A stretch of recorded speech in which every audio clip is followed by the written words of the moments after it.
Hello and welcome to this episode of the Montpelier Happy Hour here on WVEW 107.7 LP Brattleboro, your community radio station. I am your host, Olga Peters, and this is the show where we talk about how everything in Montpelier shakes out for the rest of us. I am joined this week by regular contributor Emily Kornheiser, who's one of three representatives from the town of Brattleboro. Hello, Emily. Good morning, Olga. Good to see you again. Good to see you too. And welcome back to the show, Sarah Copeland Hanzas, who is running for Secretary of State. And so glad you can join us today to talk about that office. And we'll be talking a little bit about elections today. If folks don't know Sarah, she is a member of the House. She is the current chair of GovOps, what we call GovOps, but is government operations, which I think is an interesting committee. If you don't mind, Sarah, I know we hadn't really talking about this, but I'd love if you would tell us a little bit about GovOps and why it's it feels like such a crucial committee in many ways. It is a very broad-ranging committee. We cover a lot of material from local government issues to anything related to the functioning of state government, to oversight of the Secretary of State's office, including elections and state archives and corporations and Office of Professional Regulation. And we get occasionally miscellaneous bills. For instance, cannabis wasn't specifically under the jurisdiction of the Government Operations Committee until we moved forward with a cannabis tax and regulate system. And so that bill came to the Government Operations Committee. So we also did pension reform because as oversight of state government, pension issues fall under our jurisdiction. And municipal charters take up a lot of our time. And of course, this past year in 2022, redistricting took up a big time. Thank you, Sarah. There are so many ways that folks can serve their communities, from volunteering for a local organization to serving on the select board to being a library trustee. For you, why have you chosen elected office as your way of serving the community? Well, I think I have to go back to what made me run in the first place. And that was that as a teacher, I was really angered by something that one of my predecessors had said about public education and the role of public education. Because to me, our teachers are our community heroes because our schools are the opportunity that every kid has to advance themselves and to learn and grow. And one of my predecessors had made some disparaging remarks about schools, and I thought, that's not how we feel in Bradford Fairleigh and West Fairleigh. We should have somebody in Montpelier who actually stands up for and respects our public schools and our teachers.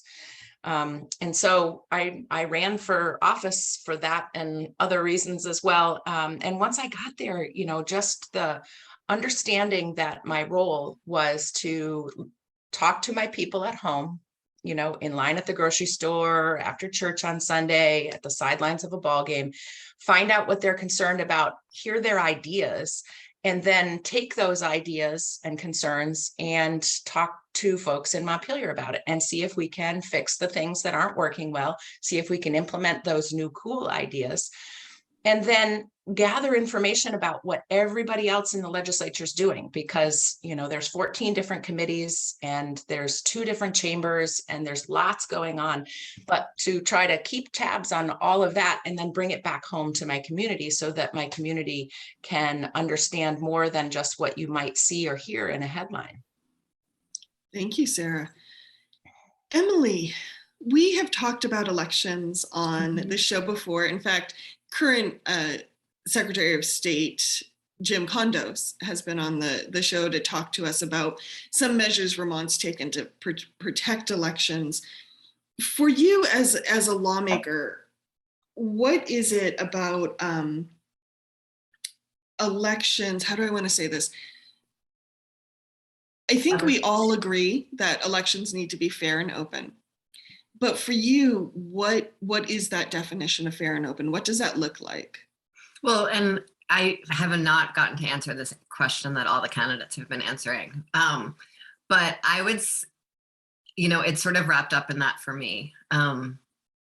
If we really believe in democracy and this sense of small town democracy that's really important to Vermonters, then voting needs to feel possible. It needs to be sort of a regular part of our lives. It needs to be sort of woven into the fabric. And so when I hear from folks that they didn't vote at one point or another, or they don't understand why they would vote, which happens a lot when I'm knocking on doors. I understand that. There was a period when I didn't vote. I think it's why we don't vote that matters, and what we do about that fact on the other side that matters. And so I felt really disenfranchised from government. I felt really disenfranchised from how government was able to serve me. And I think that's true for a lot of people I've spoken with. And so I think there's a lot that we can do in terms of open elections and fair elections that bring more people into the process of democracy. I think competitive primaries matter. I think being able to vote right at the ballot box, like really being able to register right at the ballot box the way we have in Vermont matters. I think being able to fix your mistakes, cure your ballot matters. And I think all of those things are what make a difference in terms of this being like a normal thing that you do versus this like bureaucratic hellscape of being able to check the boxes or take a standardized test, or all of these things that are sort of already wrapped up in people's experience of contemporary capitalism that feels so alienating. And so for me, that's why sort of open and fair elections matter on a basic level. I think there's like lots of questions about the strength of our democracy in America and all these things that I'm sure we're going to get into, and Sarah has a lot to say about. But like for me, at the very basic level, it has to be easy enough that it's not a burden on the humans who are doing it. And one of the things that we've talked so much on this show for the last few years about the pandemic and the lessons from the pandemic and like, what can we learn from this? And will we learn anything from this? Or are we all just going to go back to the same miserable situation we were in before? And this is one of the places where we learned from the pandemic. We did good during the pandemic, and we are maintaining that goodness into the future. And I love that. How about for you, Sarah? What do free and open elections look like for you? And where do you feel, I know Vermont's done a lot of work in this area, but where do we need to go next?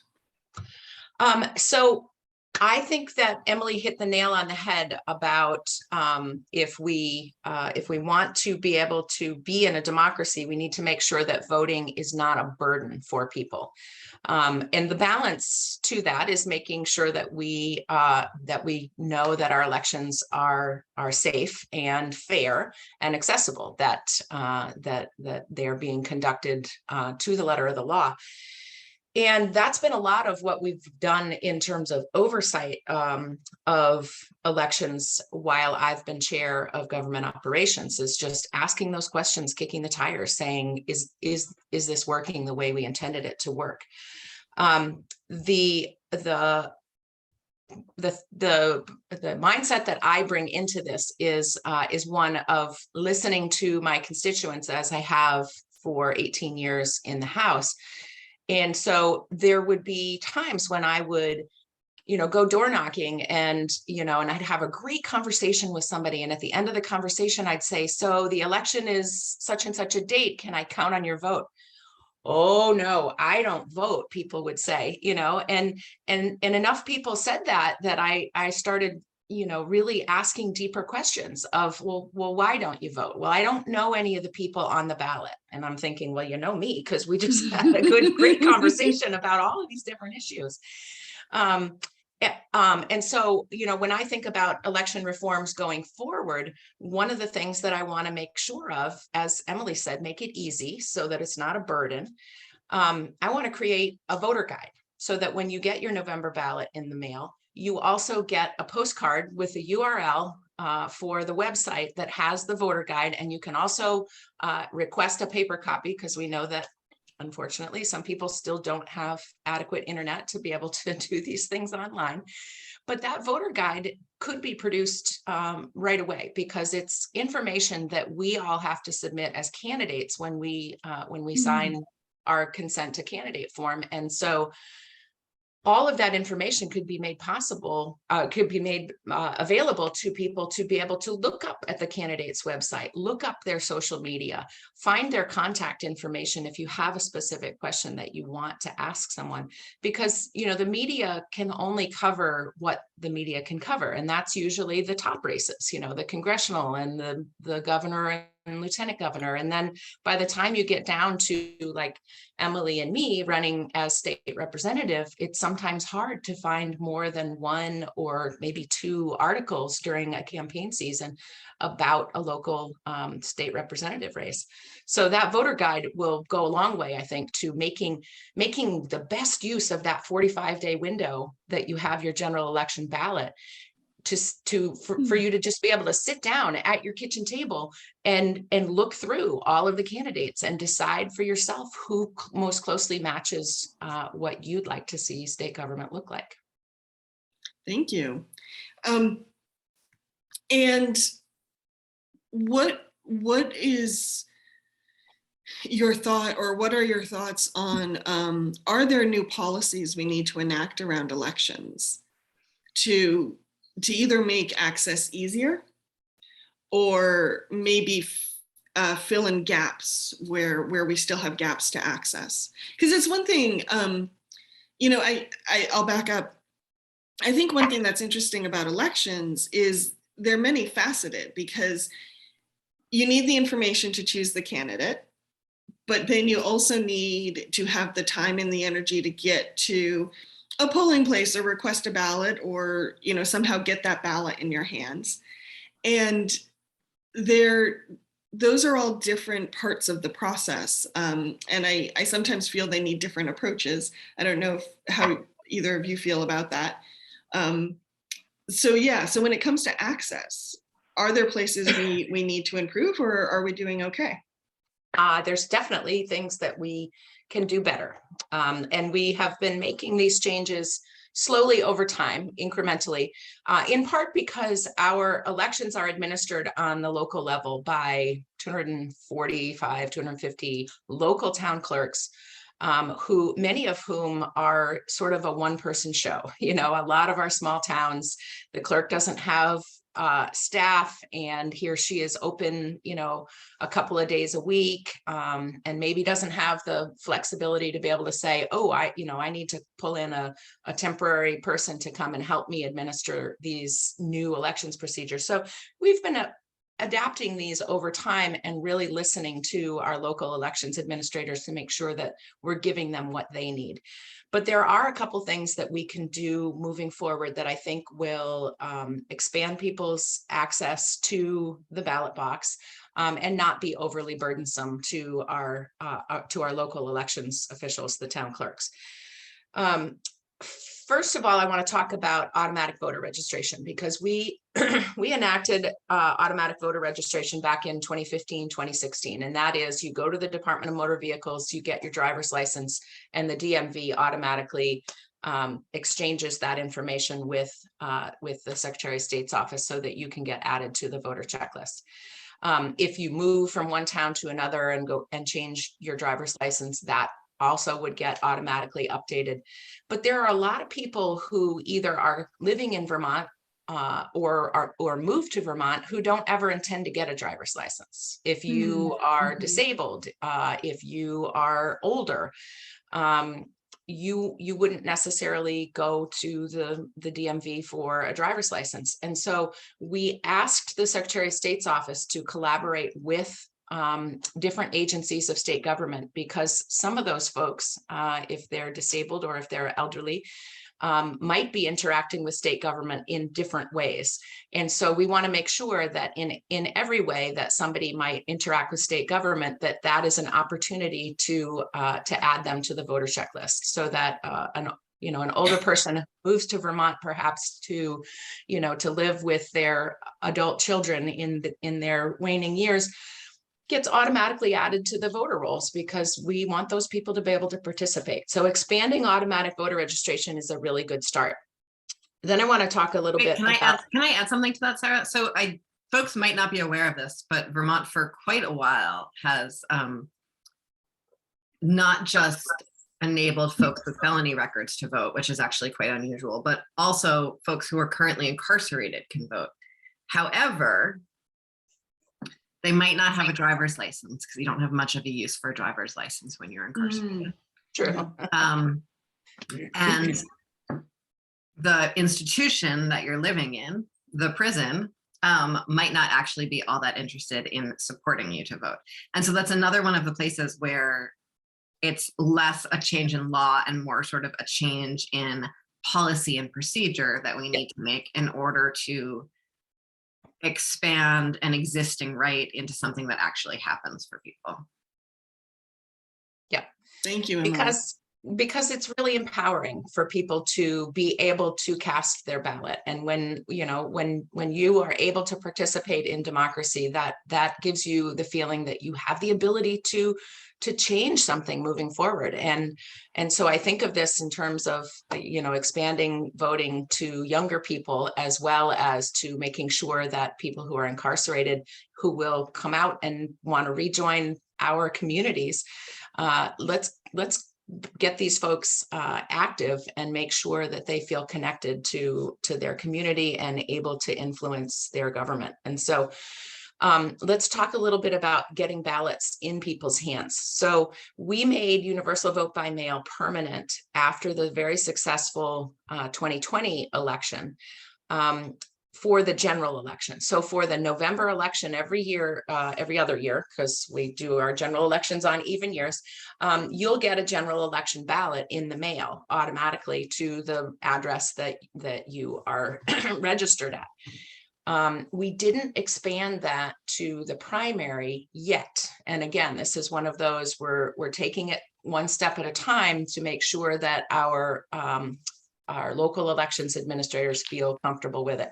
So right now, if you want to vote in the August 9th primary this year, you have 3 ways to do it. You can walk into your town clerk's office and say, I would like to vote in the primary. And he or she will check you off the checklist, hand you a ballot. You can fill it in and take it, turn it right back in there, and boom, you're done.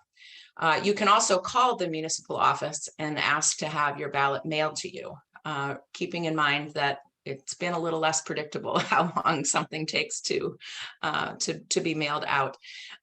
When the municipal clerk mails it out to you, then you can fill it out and either drop it back at the drop box, because so many town clerks now have these wonderful elections drop boxes, or you can pop it back in the mail. But please make sure you do that in enough time that the ballot makes it back to the town clerk's office before August 9th. And then the third way is to go to your My Voter page on the Secretary of State's website, and you can fill out a form there, and they will prompt your town clerk to send you your ballot in the mail. So if you like doing things online and you don't want to call or go see your town clerk in person, you can do it on your My Voter page.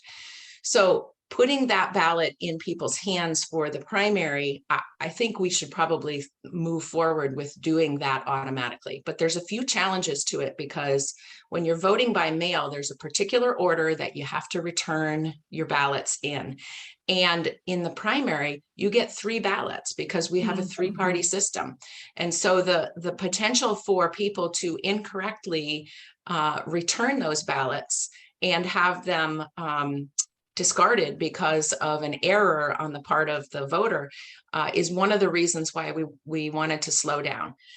Another reason is because there's a tremendous amount of postage involved and printing costs involved to print 100, 200, 300,000 copies of 3 different primary ballots. And so we're going to have a conversation with Vermonters about how to move forward with this, because I do think it's important for people to have it as easy as possible to vote. But the fact of the matter is, a primary is a party contest, and there are a lot of people who just simply don't identify with a party. And so that's why the turnout in primary voting is so much lower than the turnout in the general election. So again, we don't want to mail out 300,000 copies of 3 different ballots, knowing that, a small portion of people are going to actually vote in that election. Yeah, Can I ask a kind of a stupid question? And it's probably very evident to everyone who does elections, but so in Vermont, we have open primaries. You don't have to declare a party to vote. And I realize the primaries are important to the parties, but since the voter does not have to declare a party, why can't we have one ballot? Like, why do we need 3 different party ballots in the primary? And you can only vote on. You can only execute one ballot. So you can't, for instance, say, ooh, the governor's primary is really interesting over here, so I'm going to vote on this ballot, but the Secretary of State's primary is really interesting over here, so I'm going to vote on that. So it's an interesting question. There are states who do more of an open primary system. And I think in that situation, that would be a longer conversation of really educating Vermonters. Say, do we ask you to declare which party you wish to vote in order to eliminate having to mail 3 ballots, or do we shift gears altogether and go to more of an open primary system? It's a legitimate conversation to have. I suspect that the parties would prefer to have their own enclosed. This is the contest that we as Democrats, or we as progressives, or we as Republicans are having to decide who our best candidates are going to be. So that's really the point of the primaries. Okay, thank you. I was talking to a constituent the other day, and she had recently moved here. And I think this was, I don't know, maybe her first or second time voting here.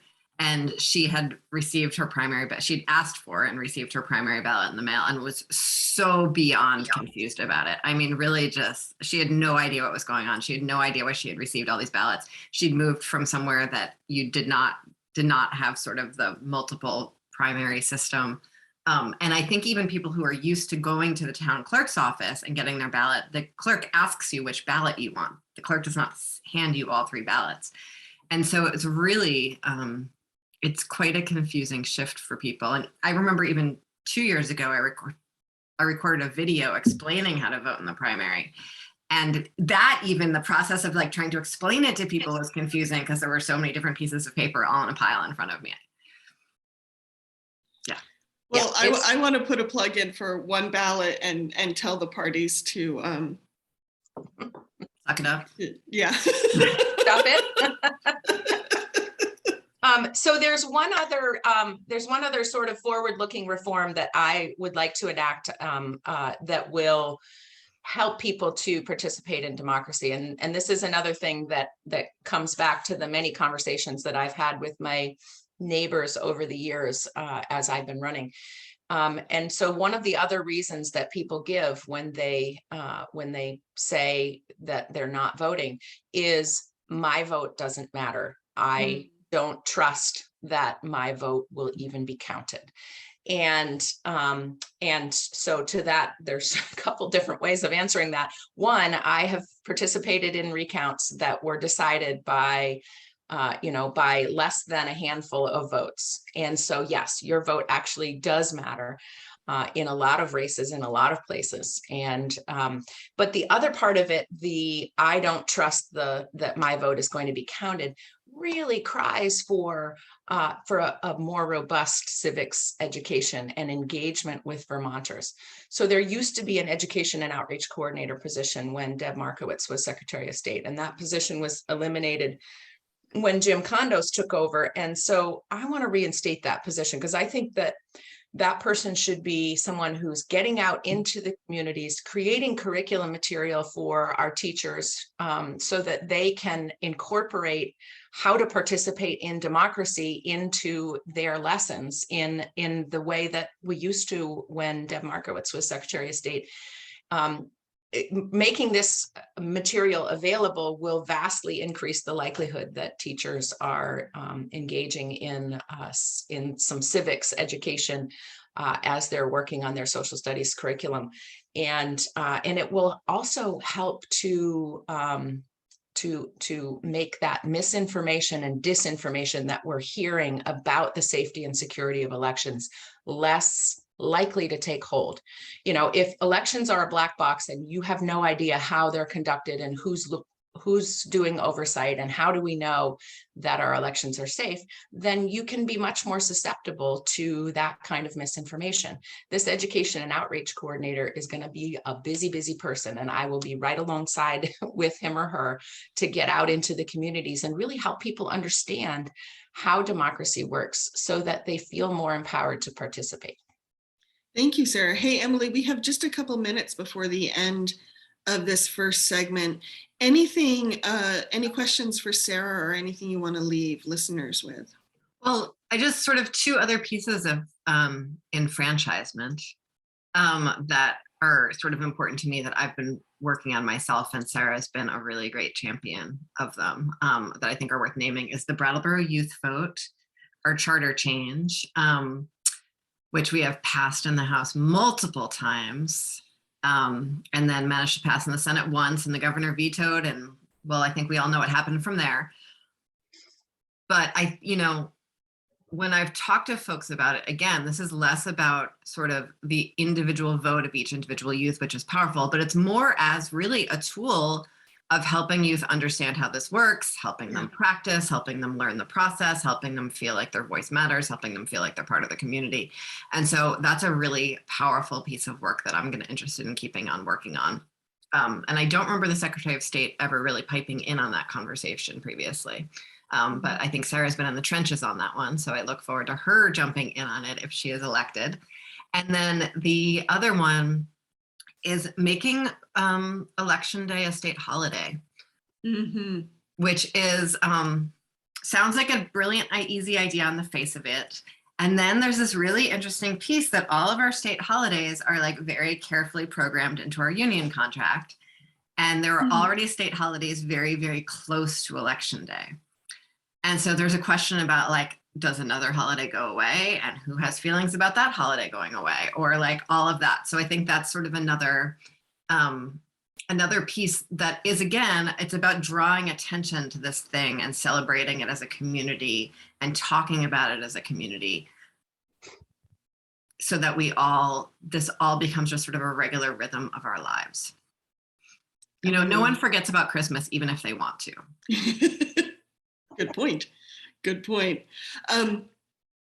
Thank you, Emily. Thank you, Sarah. We are going to take a quick break here on the Montpelier Happy Hour here on WVEW 107.7 LP Brattleboro, your community radio station, to hear from some of our underwriters, but stay tuned. We shall return.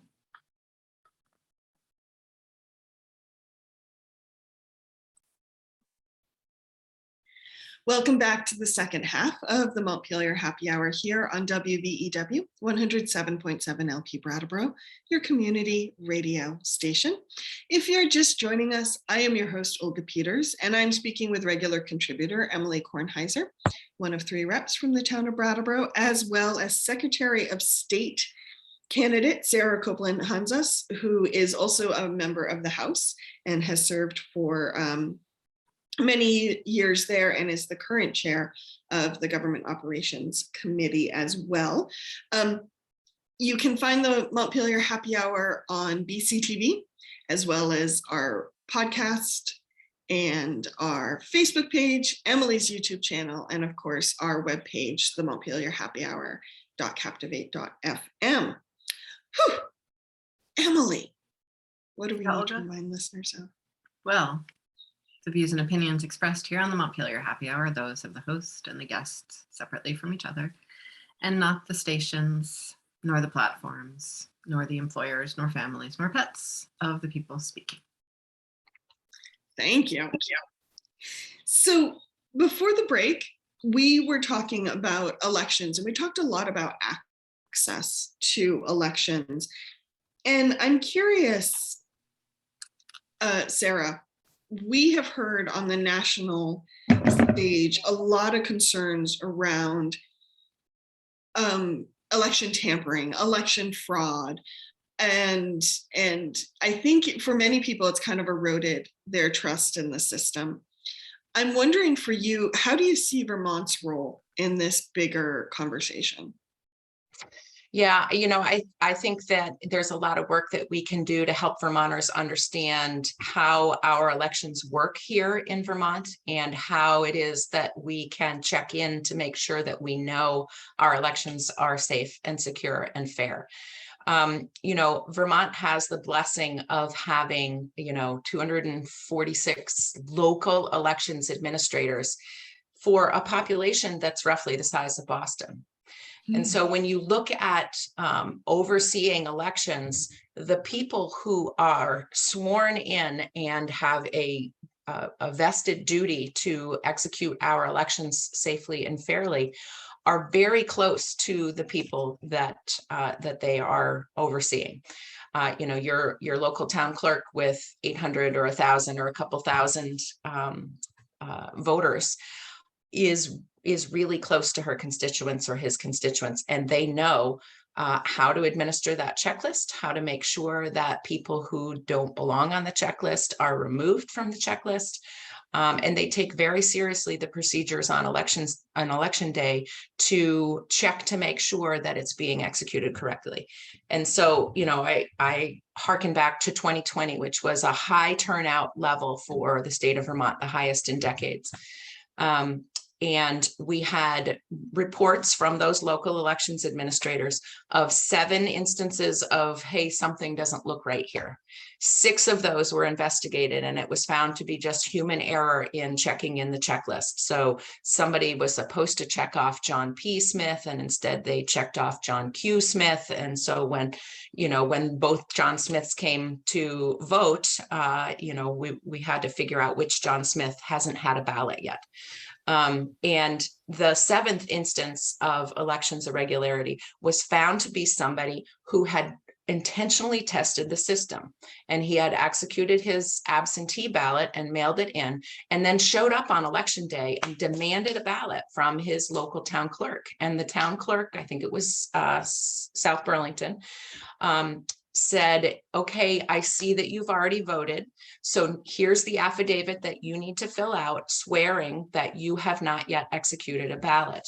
And that's the system that we have in place to get a little bit more information anytime something seems a little bit unusual, so that afterward the clerk can unravel that, try to figure out how that happened, report it to the Secretary of State's office. The Secretary of State's office reports to the Attorney General's office if there's an investigation that needs to happen. And that's one of the ways that we make sure that we have safe and fair elections, because we've got, nearly 250 sets of eyes out there watching over our elections. So Emily, we often talk on this show about the stories that create policy, or the stories under policy. When it comes to fair, open elections, trustworthy elections, what are some of the stories you hear from constituents when you are out and about? So what I hear from constituents here when I'm out and about is trust in our election process. Everyone, I saw something on Twitter that I don't remember the details of, but it was basically like there are more justices of the peace in Vermont than like something. I don't remember what it was, but basically like everyone knows someone who's somehow involved in something at your voting location. And I'm sure that's even more true in towns smaller than Brattleboro. And I know that, sort of everyone in town knows what our town clerk's like favorite hot beverage is and brings her one on election day. Like it's all very, very personal. And I think that makes it feel safer and more trustworthy. And so what I do here is sort of further Vermont exceptionalism, that we have it all figured out here, but over there, those people don't have it figured out. Over there, those people either don't trust in their elections, or their elections aren't trustworthy, or whatever it is, or the national elections. We can trust our local elections, but what happens to our national ballots? How does Vermont's voting matter in a national election? And so I'm curious sort of there are so many ways that sort of what Vermont does or doesn't do impacts the national landscape. And so I'm curious, Sarah, how you've thought about that, what we can do here that will make any dent in the sort of hellscape of the voter fraud conversation nationally. Yeah, yeah. So I think it's a great question, and you are correct that there is this sense that out there something awful and terrible must be happening. And one of the things that I think it's important for Vermonters to understand is that we're not doing anything that is radically new or different. Automatic voter registration was enacted in other places first. We looked at how it was enacted in other states. We looked at the protections that other states put in place.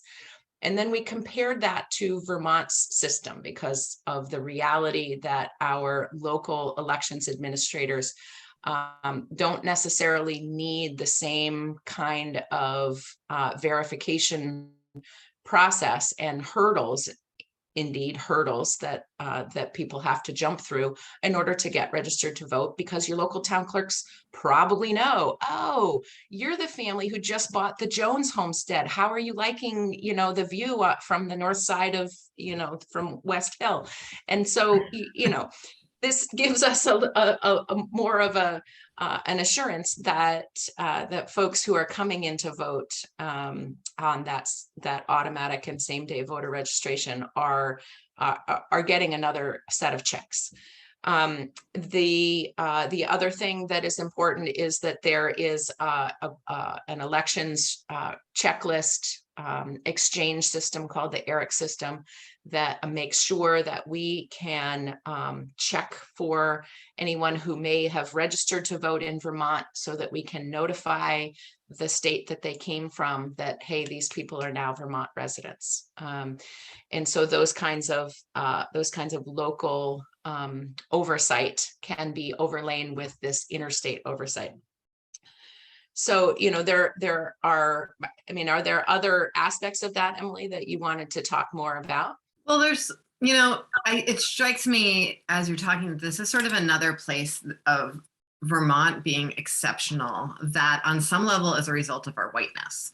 So, we think about our very high homeowner rate here in Vermont, which we pride ourselves on. A lot of that is just sort of an accident of how few folks of color we have here who were sort of subject to redlining and the wealth gap and all of that post 1950s. And so we have this incredibly high homeowner rate because there weren't people who were disenfranchised from buying a home.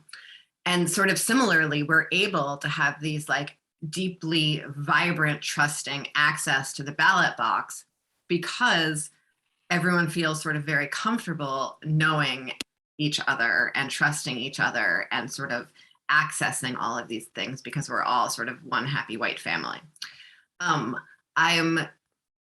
When I think about what we're able to do here that I would love to see us be able to do nationally, it's that leap from, the real voter fraud is that people are kept from voting who have a right to vote, right? It's that we have a majority of folks in some states who believe in one thing, and yet those other policies are enacted because so few people can access the ballot. Or people are being struck from voter checklists for things that aren't accurate or they don't deserve in other states. And so I'm wondering what we can do here to make a difference for those folks over there, which is sort of all I've been thinking about at all lately between, the abortions and this and just like the entire national landscape that feels terrifying while Vermont feels so good and safe. So yeah, what is your megaphone? What is the Secretary of State's megaphone and what can they do with it? So I would point to the National Association of Secretaries of State.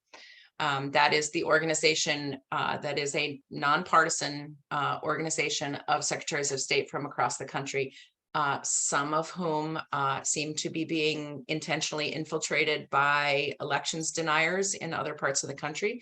When you look at who's running for Secretary of State, these are the people that may have been put forward by for instance, a former president's political organization, in order to try to put in place people who will overturn elections results going forward. Those people are going to get an earful when I get to be a part of the National Association of Secretary of States, because if you believe in democracy, you believe in people's right to vote, and you should not be putting these artificial barriers and hurdles in front of people who are citizens of your state and have the right to choose their leaders. I have some experience working on interstate organizations that are made up of folks from states that might think differently than Vermont. I was on the executive committee of the National Conference of State Legislatures for 4 years, and that's the same kind of organization where people come from red states and blue states. They come together in this nonpartisan organization to try to be a convening for policies and best practices going forward. And so I have a lot of experience working in those environments with people who might feel very differently or think very differently than we do here in Vermont. And I look forward to the opportunity to engage with secretaries of state from across the country, because I would challenge them to really defend their modes of disenfranchisement, because it's really clearly undemocratic. Thank you, Sarah, and apologies to our listeners. There is a very big diesel truck sitting outside my apartment right now and running its engine. I hope your window is closed. Yeah, if I suddenly list over to one side. During the break, Sarah, you talked about kind of how our election system has evolved, starting from same-day voting to same-day registration to automatic registration, vote by mail. Bye-bye, truck. Tell us more about that. Why was that a significant evolution in your mind? So it's really been a process of us looking at what other states are doing, seeing what things other states are doing that are increasing the number or percentage of people who are voting, and then finding a way to adapt those things to the Vermont context. And, as I have said before, the Vermont context is that we have very local elections administrators who are very close to the voters who are voting in their town. And that makes it very different than if you were enacting universal vote by mail in say, Colorado, where you've got millions and millions of people, and your local elections administrators can't possibly know, who lives where and who is actually a resident. So they have different levels of verification that I think always need to be tested up against that principle that this is a democracy and everyone should have the opportunity to vote. So let's not put undue hurdles in front of people. So the evolution has been slow and a steady progress over the course of the last decade, really because of wanting to carefully vet the things that other states are doing and adapt them, and also give our local elections administrators the time to engage in those conversations. As chair of government operations, it is always my first inclination to say, okay, town clerks, what do you think about this proposal, and how will this proposal work? And sometimes there's pushback against that. The ballot curing measures that we enacted when we made universal vote by mail permanent were at first very looked at very skeptically by town clerks, because it does put an extra burden on them. And so we had a back and forth dialogue about, okay, here's the balance: burden on the local elections administrator versus not wanting somebody's ballot to be arbitrarily discounted as defective because they signed the outside envelope on the wrong spot, or neglected to fill out one of the lines on the certification envelope. And so being able to notify a voter that, hey, your ballot was defective so that they can go in and correct that ballot, I think is really important. Because we don't want somebody's, missing one of the checks on the checklist to discount their ballot. Emily, anything you want to add before? I want to change gears a little bit because, at least in my mind, and I realize as a reporter, I am probably a little more soapboxy about public records and open meeting laws than other people may be. But I do feel that when it comes to accessing government, the public's ability to access government and hold government accountable, elections, open meeting law, and public document laws are a three-legged stool.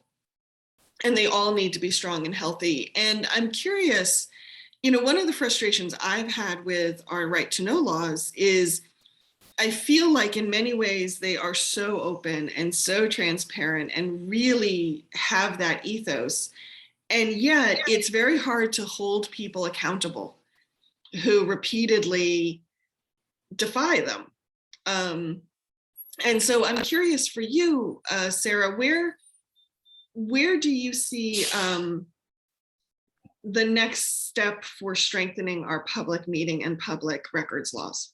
Can I be really sort of explicit and example driven on this? So, Sure. I think this is probably true in multiple towns, but at least around here, we have sort of someone who's elected regularly, that's sort of known regularly to defy open meeting laws on the regular in multiple positions they've been in.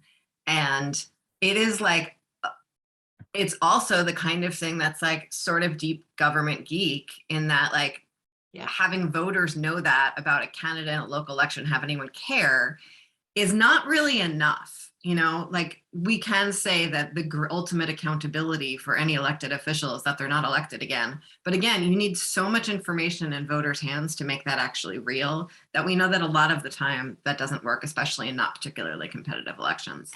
And so, like, what else can we do? So it's a big topic. We could have used the entire hour to talk about this, but I will do my best at diving in with some concrete suggestions and examples. I think there's a couple of different levels that I'll dive into this on. One is, how does an average citizen advocate for their right to know? And so whether it's petitioning your local government or the legislature or some agency of the state administration for information and feeling like you're not being given the information that you asked for, that really calls for somebody who has more expertise and more authority to help citizens access information. So I think having a public records ombudsperson or advocate would be a great place to start. And this could be, an office of state government whose sole purpose is to help navigate that public records process. Because at the end of the day, a lot of times we see as many simple omissions or oversights or accidents of local government officials, as much as Emily was implying, as much as somebody who's sort of purposely flaunting the system. I think that's what's so hard about it, Sarah, is that, like, the laws are sort of complex. If you're just a volunteer entering state government and you don't realize that you can't reply all to an email, like, that's one thing, right? And there's a lot of people who are sort of learning those roles. There's also the fact that public records requests have been weaponized in a few places as a way of sort of drowning state government and state officials. And I think that's happened to some of us in the legislature. And so there's sort of those two pieces of the dynamics. And then there's people who are sort of intentionally skirting the law. And having someone who's able to discern between those sort of three paths and offer support with that discernment would be powerful. Mm-hmm. Yeah, absolutely. So that ombudsperson or advocate could really, be the role to help both the government agency some of those maybe volunteer local boards, as well as the citizens' right to know. An example of public records being weaponized is our legislative branch of government has a very tiny legal staff. And over the course of the last 3 years or so, we have lost almost one full entire staff person who has been sucked into the world of responding to records requests at a time when, I think, Emily, you would probably agree, we have done more to open up the process of how we do our legislative business through improvements on our website, so that you can search for the testimony and the bill language and all of the documents supporting a particular bill, to the fact that we now stream on YouTube every single committee meeting, every single floor session in the House and Senate, and also the public caucuses that the different parties have are all available open and publicly. So you no longer have to be able to drive to Montpelier to follow what's going on, or make a request for somebody to burn a CD of the audio of a committee record. You can now go back and watch the last 2 years of the legislature on YouTube. And so the access to government really is it's critical. There's more that we need to do to streamline it. I think public records exemptions are pretty numerous and convoluted and could probably be streamlined. This is not something that a citizen legislature is going to be able to lead on its own. A citizen legislature where we have a 4.5-month session, and I know from leading the Government Operations Committee that there are so many other issues that pop up in front of the Government Operations Committee that are timely and have to be dealt with, that citizen legislature really would not have the time to start from scratch in consolidating our public records laws. And so as a new Secretary of State, I would work with other statewide elected officials to craft a proposal that we would then give to the legislature and ask the legislature to enact.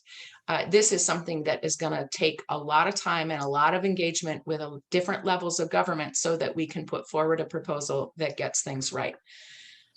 And Thank you. And I think it's something that is perfectly legitimate for a statewide elected official to work on behalf of the state of Vermont.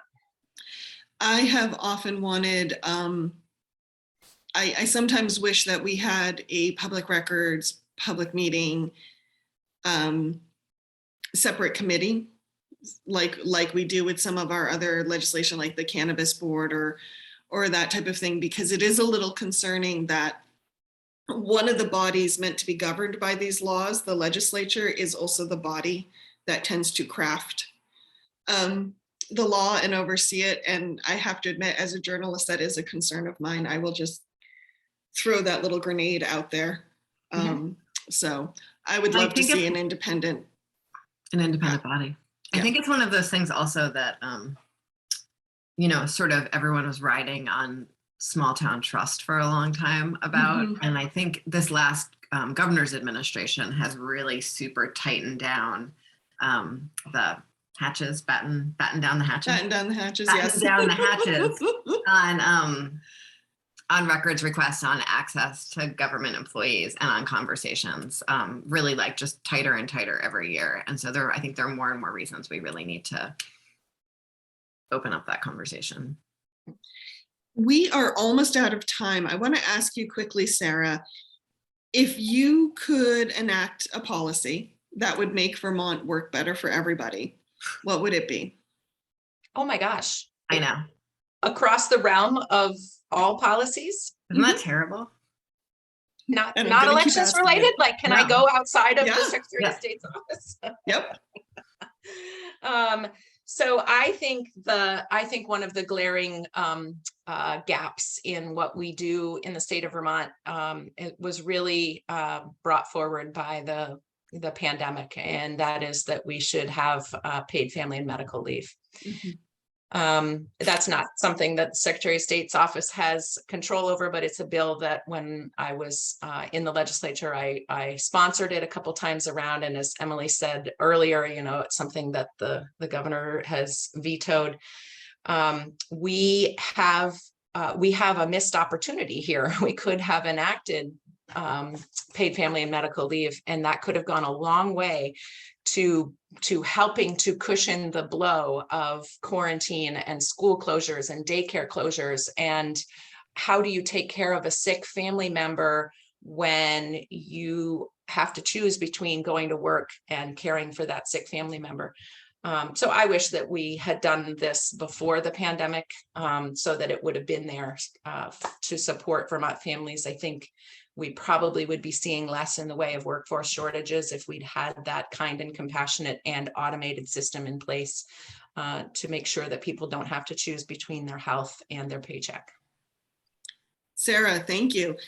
Sarah Copeland Hanzas, Secretary of State candidate. If people want to learn more about you and your campaign, where can they find out more information? You can go to my website at sarahforvermont.com and would love to actually have you follow me on social media as well, at Sarah, the number 4. Not like the website, which is FOR. My social media handles is Sarah for Vermont. And you can follow along on the campaign. You can send me a question. Would love to hear from you. And I will be getting out and around the state a lot in the next month. And so I look forward to seeing you. Thank you. And Emily, where can people find you? Folks can go to emilykornheiser.org and you'll get links to all my socials and my email and my last few newsletters. And you can sign up to get more information there. As well as every other Wednesday on the Brattleboro Common, I'm hosting Meet the Candidate events for statewide candidates that are coming through, sit down, talk to folks from Windham County and get to know us. Wonderful. And as always, you can find the Montpelier Happy Hour on WVEW 107.7 LP Brattleboro, your community radio station, every Friday at 2 p.m., as well as where you find your podcast, BCTV, and many of the PEG stations around Vermont. Have a wonderful weekend, everyone.